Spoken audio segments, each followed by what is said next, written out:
Welcome back, everyone. You are listening to another episode of Fast Facts Coding Edition, brought to you by A Tale of Two Hygienists in partnership with Dentist RX.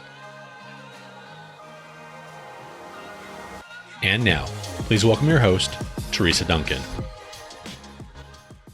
Hello and welcome to this edition of Your Coding Fast Facts. My name is Teresa Duncan with Odyssey Management, and I am here to talk to you about D999, which is what I'm going to use for my laser disinfection. I get this question all the time. Is there a laser disinfection code? And at this moment in time, and for 2023, it's not on the horizon either. For 2023, there is no code for laser disinfection. So we have to use what is available to us, which is a D4999, the miscellaneous in the periodontal category. Now, what we're going to do with the laser disinfection is we're going to make sure that it's noted in the clinical notes, what you did, what is encompassed in that. And so there has to be some verbiage in the clinical documentation that you actually did do this. Now, will it be covered? Let's talk about that. Yes and no. So if you are a contracted provider, you are most likely going to see this not being covered, and you may or may not be asked to write it off. And so therefore, you're going to have to really think about this type of pricing and the cost to your practice and what's good for the patient. Because what I've heard from offices is that the amount, if they have to write off laser disinfection, then it actually is cost prohibitive for them to provide the services, if they take a look at their cost per procedure services. Now, that may or may not be the case for you. So you're going to have to double check with your admin team and your doctor about that. But we do need to have it noted in the chart if you do perform it. We do need to have it noted, everything that goes along with laser documentation. And as you know, if you're doing lasers, you have a lot of documentation. You have tips, you have wavelengths, you have all sorts of stuff there. There has to be something in there about the disinfection. So typically, though, because it is considered to be part of the overall procedure, the insurance carriers use that as a reason to not cover it. But unfortunately, the ADA and the coding committee stands behind that and considers disinfection to be part of the procedure, which is just a little mind-boggling for me because, as you know, it's totally different. So what you're going to do with 4999 is make peace with the fact that any 9999 code, miscellaneous codes, are just not going to get paid. It's very rare to get paid for any code ending in 999. Typically, you're going to send in the clinical notes. That's going to be your report. You're going to send in all sorts of documentation, and it's probably still going to come back denied. But here's what's interesting. When you send in for the scaling and root planing, if you just have that blurb in your clinical notes about the need for disinfection and what is the expected outcome of the disinfection, then that's going to be enough to cover the 4999 code. So you're going to submit for scaling root planing, you're going to submit for the 4999, and your one clinical note should encompass enough for all of those codes. So try not to separate this out. Just go ahead and send it in all at one time because you've got all the documentation together. Your admin team is going to send one claim with all the radiographs and the clinical notes together. Okay, so it's just easier to send it all on one claim, especially because it's all going to be looked at the same time. Now, let me just speak very quickly about a denial versus a disallow. So a denial is if they decide to not cover the procedure, but they're going to allow you to bill the patient. That's a denial. A disallow is when they decide not to pay for it, but they also aren't going to let you charge the patient.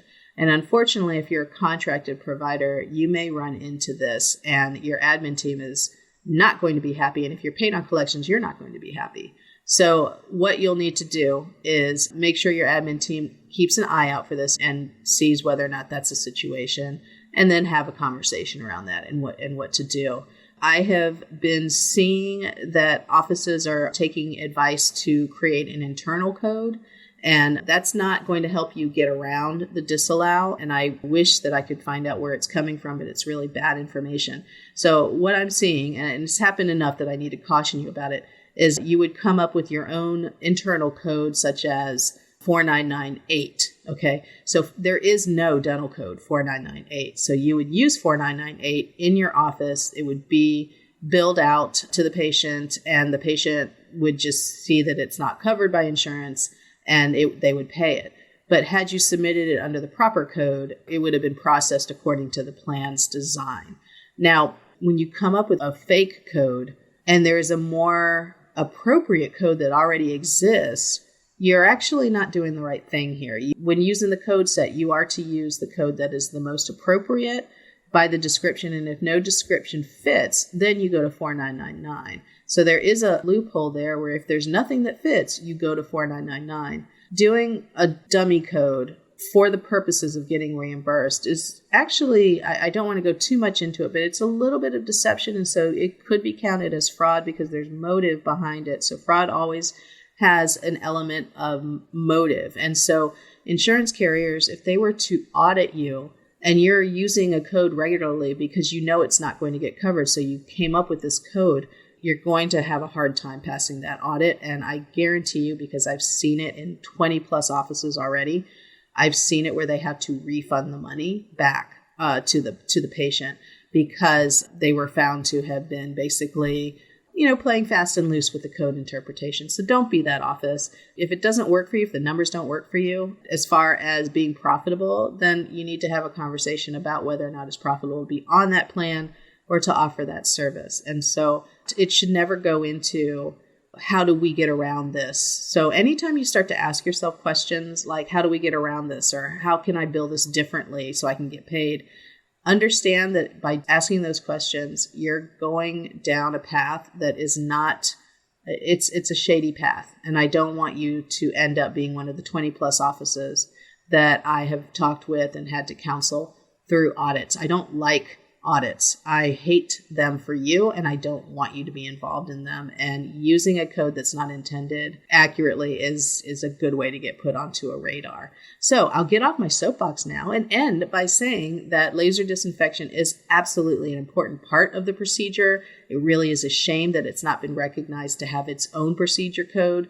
But as time goes on, as technology evolves, as the coding committee evolves and has new members going in and out, perhaps we'll see that approved down the road. But for 2022 and 2023, it's not in the cards for those 2 years. All right. So until the next edition of Coding Fast Facts, feel free to check out my website, odysseymgmt.com. That's odysseymgmt.com.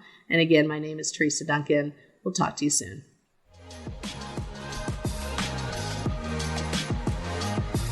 Thank you for listening to another episode of Fast Facts Coding Edition, brought to you in part by Dentist RX, makers of the IntelliSonic line of power brushes. Find out more by visiting their website at dentistrx.com. We'll see you next week for another Fast Fact.